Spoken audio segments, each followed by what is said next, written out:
বিপদ যেন পিছু ছাড়ছে না ব্রিটিশ প্রধানমন্ত্রী স্টারমারের।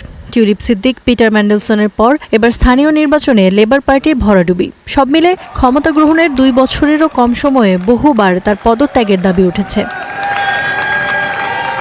যদি স্টারমারকে পদ হারাতে হয় তবে কে হতে পারেন ব্রিটেনের নতুন প্রধানমন্ত্রী? স্টারমারের সাবেক ডেপুটি প্রধানমন্ত্রী ও বামপন্থী ট্রেড ইউনিয়ন নেতা অ্যাঙ্গেলা রায়নারকেই যোগ্য প্রতিদ্বন্দ্বী বলছেন অনেকে। তিনি আগে হাউজিং সেক্রেটারি ছিলেন, তবে কর সংক্রান্ত বিষয়ে আচরণবিধি ভঙ্গের অভিযোগে গেল বছর তিনি পদত্যাগ করেন।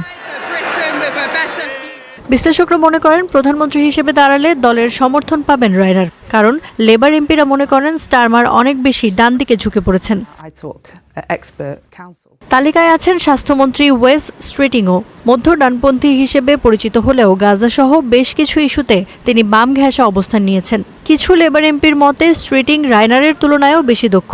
তিনি 20% লেবার এমপির সমর্থন এরই মধ্যে পেয়ে গেছেন বলেও মনে করা হচ্ছে।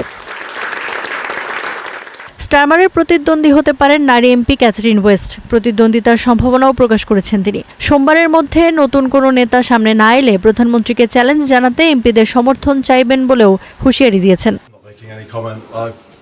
ব্রিটিশ পার্লামেন্টের সদস্য না হয়েও স্টারমারের প্রতিদ্বন্দ্বী হিসেবে নাম আসছে অ্যান্ডি বার্নহ্যামের। জনমত জরিপ বলছে 34% ব্রিটিশ নাগরিক মনে করেন বার্নহ্যাম স্টারমারের তুলনায় ভালো প্রধানমন্ত্রী হবেন। তবে নেতৃত্বের প্রতিদ্বন্দ্বিতায় নামতে তাকে একটি উপনির্বাচনে জিতে পার্লামেন্টের সদস্য হতে হবে।